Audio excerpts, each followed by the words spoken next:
नमस्कार दोस्तों, आज हम लेक्चर 7 को डिस्कस करेंगे जिसमें हम चैप्टर 2 के शॉर्ट क्वेश्चन आंसर्स को डिस्कस करेंगे। देखिए, हम चैप्टर 1 के लॉन्ग क्वेश्चंस और शॉर्ट क्वेश्चंस को ऑलरेडी डिस्कस कर चुके हैं, तो आज हम लेक्चर 7 में शॉर्ट क्वेश्चन आंसर्स को डिस्कस करते हैं।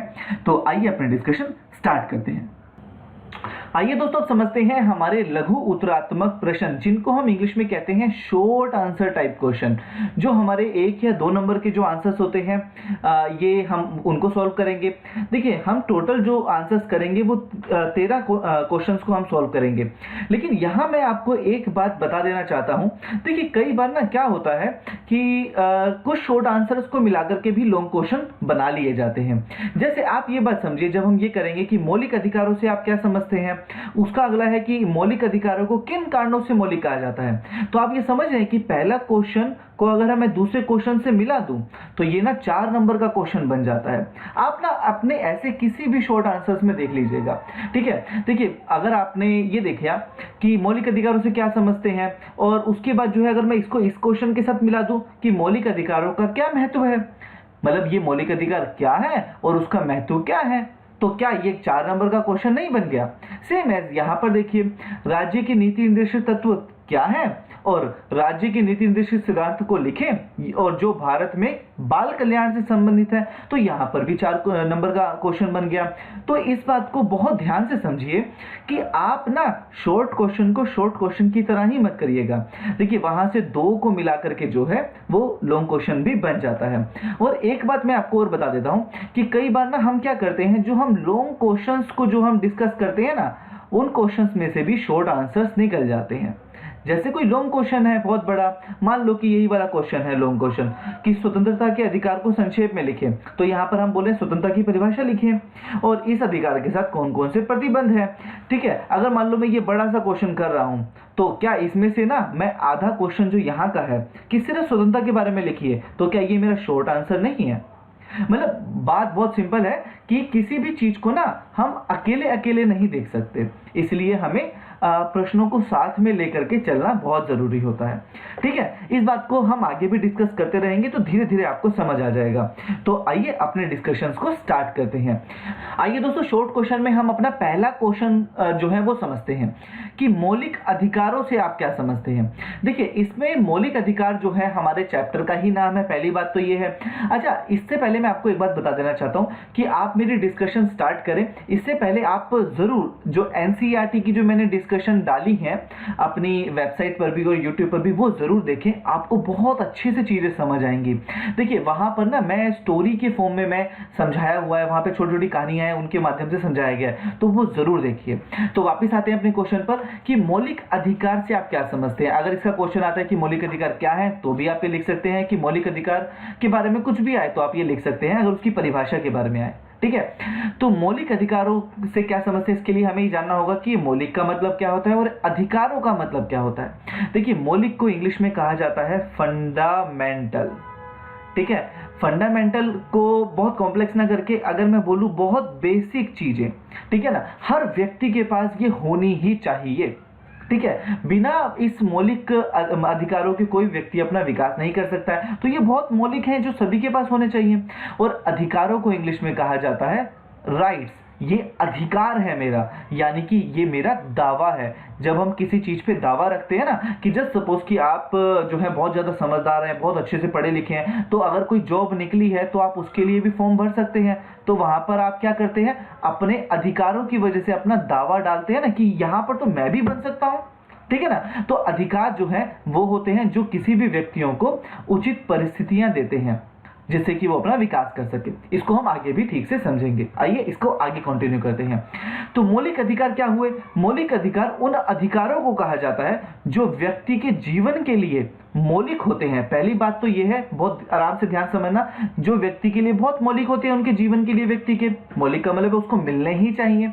अच्छा, अगर वो मौलिक होते हैं इसी वजह से तो जो है उसको संविधान के अंदर जो है उसको मतलब रखा जाता है, संविधान में लिख दिया जाता है और संविधान के द्वारा नागरिकों को प्रदान कराया जाता है। अब आप ये बात समझ रहे हैं, मैं दोबारा समझाता हूँ। देखिए, मौलिक अधिकार वो अधिकार है जो व्यक्ति के जीवन के लिए इतने ज्यादा इंपॉर्टेंट है, इसी वजह से संविधान के द्वारा नागरिकों को प्रदान किए जाते हैं। तीसरी और सबसे इंपॉर्टेंट बात इसमें ये लिखी हुई है कि भाई इतने इंपॉर्टेंट होते हैं, इसीलिए जो राज्य है ना, राज्य का मतलब है जो सरकार है ना, वो भी इसमें हस्तक्षेप नहीं कर सकती, वो भी लोगों से नहीं छीन सकती।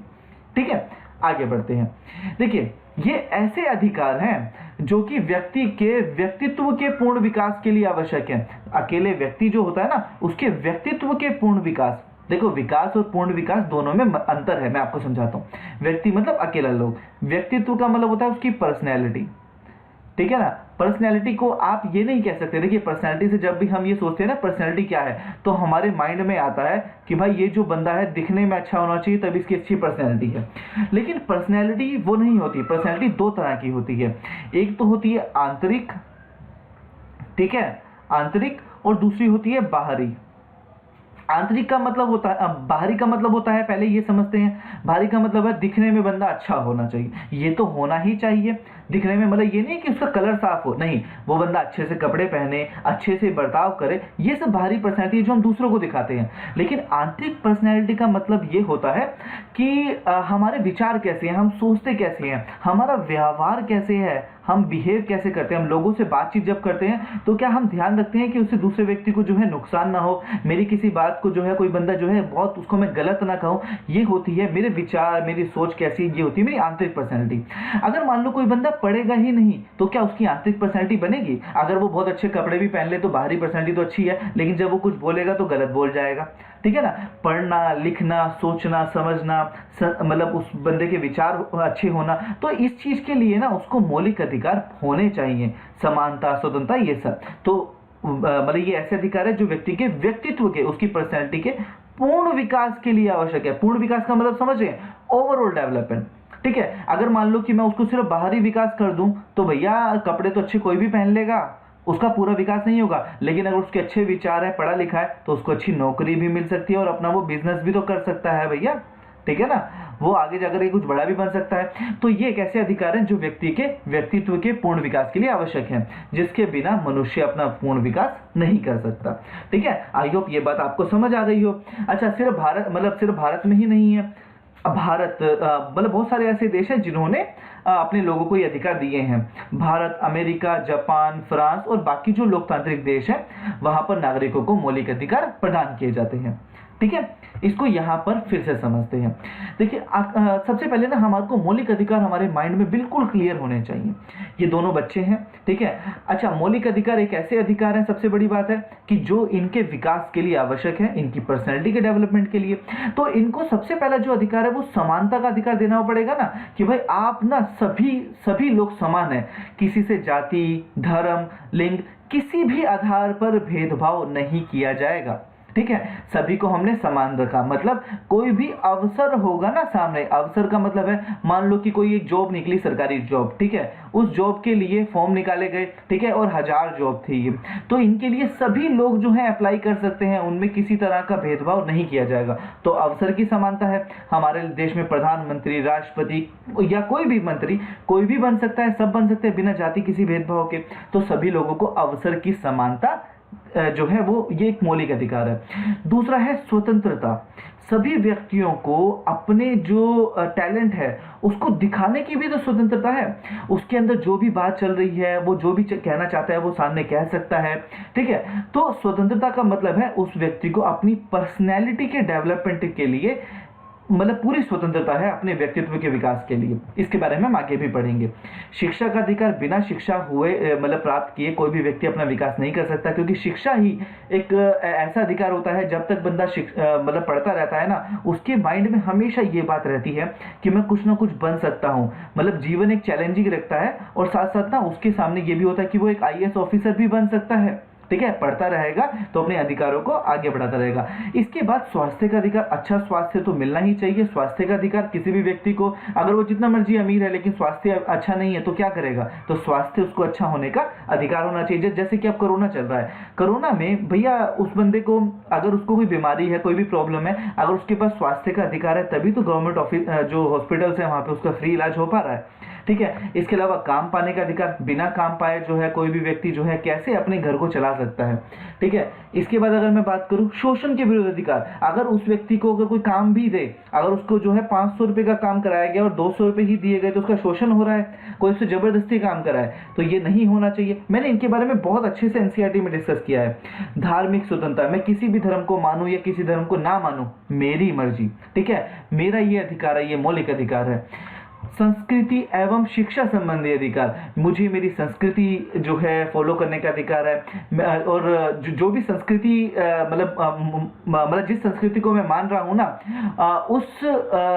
उन लोगों को जो है अपने शिक्षा संस्थान खोलने के भी अधिकार है। इसको भी मैंने बहुत अच्छे से एनसीईआरटी में जो है डिस्कशन किया है, इसको बहुत अच्छे से आप समझिएगा वहां पर। ठीक है, सबसे इंपॉर्टेंट अधिकार है जो इन सबसे ज्यादा इंपॉर्टेंट अधिकार है, इन सभी में सारे अधिकार आपको दिए गए, लेकिन अगर वो अधिकार सिर्फ और सिर्फ पेपर पे ही लिख दिए गए कि भाई ये अधिकार हाँ लिखा हुआ है कोई बात नहीं, लेकिन आपको दिए नहीं गए, अगर उनको कोई छीन रहा है तो उसका ट्रीटमेंट या उपचार कराने के लिए आप कहाँ जाएंगे? मतलब यदि किसी ने आपके कोई सारे अधिकार या मौलिक अधिकार छीन लिए तो आप कहाँ जाएंगे?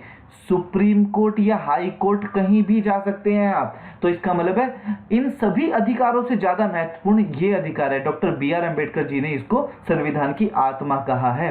अच्छा, मैं इसमें एक बात और आपको बता देना चाहता हूं। देखिए, जब भी हम किसी क्वेश्चन में चीजों को पढ़ते हैं ना, तो वो हम पढ़ते हैं अकेले अकेले फॉर्म में। धार्मिक स्वतंत्रता, शिक्षा संबंधी, ये शोषण के विरुद्ध अधिकार, अकेले अकेले उसमें फॉर्म में पढ़ते हैं। लेकिन जब हम बुक को पढ़ते हैं ना, तो हम इनको सीक्वेंस से पढ़ते हैं। ठीक है ना, यही चीज मैंने जो है एनसीईआरटी में डिस्कस की है, तो उसको प्लीज देखना, आपके नंबर्स अच्छे आएंगे और आपको अच्छे से चीजें समझ आएंगी। तो हम अपने क्वेश्चन पे चलते हैं। देखिए, मैं ऑलरेडी बहुत टाइम लगा चुका हूं, जो कि आगे काम आएगा आगे के क्वेश्चंस में। मौलिक अधिकारों को किन कारणों से मौलिक कहा जाता है? भाई इतनी सारी मैंने जो बातें बताई, इस वजह से मौलिक कहा जाता है ना कि वो बहुत ही ज्यादा इंपॉर्टेंट है, यही तो कारण है ना। अच्छा, पहला देखते हैं। पहला यह है कि इन अधिकारों को मौलिक इसलिए कहा जाता है क्योंकि देश के संविधान में इसे स्थान दिया गया है। अच्छा, ये इतने इंपॉर्टेंट है कि इसको संविधान में स्पेशल लिखा गया है कि ये अधिकार इनको सभी लोगों को मिलने चाहिए। अब सवाल उठता है कि कितने अधिकार है हमारे टोटल 6 अधिकार है। ठीक है ना, 6 अधिकार है, ये ध्यान रखना। संविधान में संशोधन की प्रक्रिया के अतिरिक्त उनमें किसी प्रकार का संशोधन नहीं किया जा सकता। मतलब देखिए, मौलिक अधिकार जो हमारे हैं ना, उसमें संशोधन का मतलब क्या होता है? कुछ भी जोड़ना, कुछ भी घटाना, या किसी भी चीज की डेफिनेशन को चेंज करना। ठीक है ना, अगर हमें मौलिक अधिकारों में संशोधन करना है तो संविधान में ही तो संशोधन करना पड़ेगा ना। अतिरिक्त का मतलब है संविधान में सिर्फ संशोधन करके ही मौलिक अधिकारों को बदला जा सकता है, उसमें कुछ ऐड किया जा सकता है, वैसे नहीं किया जा सकता।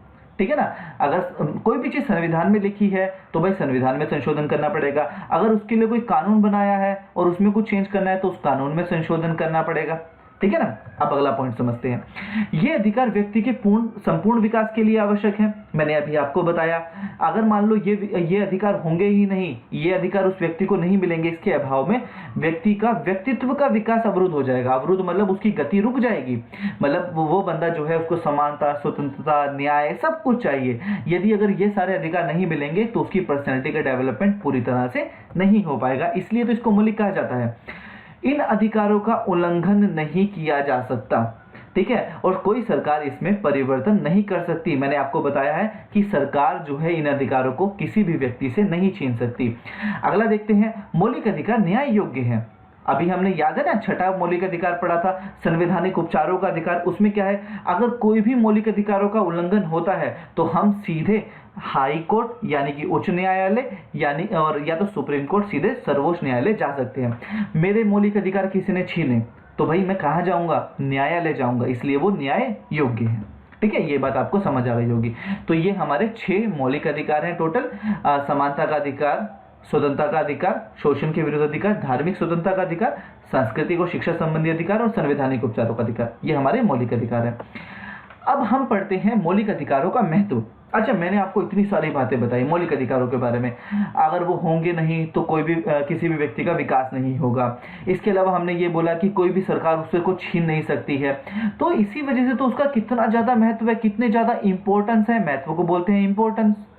ठीक है, सभी व्यक्तियों को वो मिलना चाहिए, इसलिए तो इसका महत्व है। तो ये हमारा क्वेश्चन भी बनता है, ध्यान रखिएगा।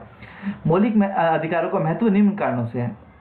पहली बात, ये व्यक्ति के विकास के लिए आवश्यक परिस्थितियां विकसित करते हैं। मैंने आपको बताया था ना, कुछ अधिकार हमारे ऐसे अधिकार जो है क्या होते हैं, हमारे लिए आवश्यक परिस्थितियां विकसित करते हैं। आप एक क्लास में बैठे हो, अगर आपके साथ ही जो है भेदभाव होने लगेगा तो आपके माइंड में वो बात आएगा नहीं। जस्ट सपोज कि वहां पर आप एक क्लास में बैठे हो, क्लास में 10 बच्चे आपके साथ बैठे हैं, लेकिन आपको ना क्लास में बिल्कुल अलग बिठाया हुआ है, क्योंकि सिर्फ आपकी जाति अलग है, धर्म आपका अलग है, लिंग आपका अलग है, मेल है या फीमेल है। तो आप ये सोचोगे कि भाई अगर मेरे को भी इन सबके साथ बराबर मिलती ना, समानता मिलती, तो देखते मैं क्या कर सकता था या क्या कर सकती थी। तो ये विकास के लिए अगर ये सब कुछ मिलता है तो ये हमारे विकास के लिए आवश्यक परिस्थितियां विकसित करते हैं। दूसरी बात, सरकार की निरंकुशता पर रोक लगाते हैं। निरंकुशता का मतलब क्या होता है वो मैं आपको बता देता हूं। देखिए, निरंकुश का मतलब होता है जिस पर कोई अंकुश ना हो। अंकुश का मतलब होता है प्रतिबंध ना हो। अब हमारी सरकार जो है वो ऐसा नहीं है वो कुछ भी कर सकती है, नहीं। सरकार के पास हमने साफ साफ संविधान में लिखा है कि सरकार क्या कर सकती है, उसकी शक्तियां क्या है और क्या नहीं कर सकती है। जो नहीं कर सकती है वो ये है कि मौलिक अधिकारों को नहीं छीन सकती है। तो इसी से तो सरकार की निरंकुशता पर प्रतिबंध लगता है ना, कि सरकार मौलिक अधिकारों को नहीं छीन सकती है। अगला देखते हैं, कानून का शासन स्थापित होता है। कानून का शासन का मतलब क्या होता है कि कानून के द्वारा ही अगर किसी व्यक्ति ने अगर कुछ गलत किया है तो उसको जो है मौलिक अधिकारों को उसके छीना जा सकता है, अन्यथा नहीं। ठीक है ना। अगला देखते हैं, व्यक्तित्व और सामाजिक हितों में उचित सामंजस्य। देखिए, हर व्यक्ति का विकास करने का जो है मौलिक अधिकार की वजह, मतलब मौलिक अधिकार की मदद से ही हर व्यक्ति अपना विकास कर सकता है। तो उसकी पर्सनैलिटी और साथ साथ सामाजिक हित, सभी लोगों के हितों का ध्यान रखते हुए, मतलब सभी लोगों को बराबरी का अधिकार दिया गया है, उन सबके बीच में उचित सामंजस्य यानी तालमेल बनाया गया है, सभी लोगों को बराबरी के अधिकार दिए गए हैं। ठीक है। उसका अगला देखते हैं, सामाजिक समानता। समाज में अलग अलग तरह की विभिन्नता है, मतलब असमानताएं हैं। धर्म के नाम पर, जाति के नाम पर, शिक्षा के नाम पर, कोई ज्यादा पढ़ा लिखा है कोई नहीं है, मतलब गरीबी अमीरी के नाम पर, मतलब बहुत तरह की असमानताएं हैं। उन सभी असमानताओं को दूर करने के लिए ये मौलिक अधिकार आवश्यक हैं, सभी लोगों को बराबर अवसर देना। ठीक है। ये छठा है धर्मनिरपेक्ष राज्य। देखिए, सभी लोगों को अपने धर्म का पालन करने का अधिकार है। इसी वजह से हमारा जो राज्य है वो किसी भी व्यक्ति के धर्म में हस्तक्षेप नहीं कर सकता। ठीक है। इसलिए भारत जो है एक धर्मनिरपेक्ष राज्य है। मैं पहले भी इसके बारे में आपको बता चुका हूं। अल्पसंख्यकों के हितों की रक्षा। देखिए, जो जिनकी संख्या होती है कम, उन सभी को भी मौलिक अधिकार दिए हैं, जैसे सांस्कृतिक और शिक्षा संबंधी अधिकार। तो उनके इस मौलिक अधिकार से उनकी रक्षा होती है। मैंने एनसीईआरटी में बहुत विस्तार से इसके बारे में मैंने चर्चा की है, उसको प्लीज जरूर देखिएगा। ठीक है, आपको वहां से अच्छे से समझ आ जाएगा। तो इसलिए आपको समझ आता है कि मौलिक अधिकार हमारे लिए कितने ज्यादा इंपॉर्टेंट रखते हैं। इसमें से कोई भी 5 कर दीजिएगा, आपका आंसर बन जाएगा। ठीक है। अब दोस्तों, आज की डिस्कशन में इतना ही था। आगे का कंटिन्यू हम अपने नेक्स्ट लेक्चर में करेंगे। तब तक के लिए bye bye. Thank you so much. अपना ख्याल रखिए।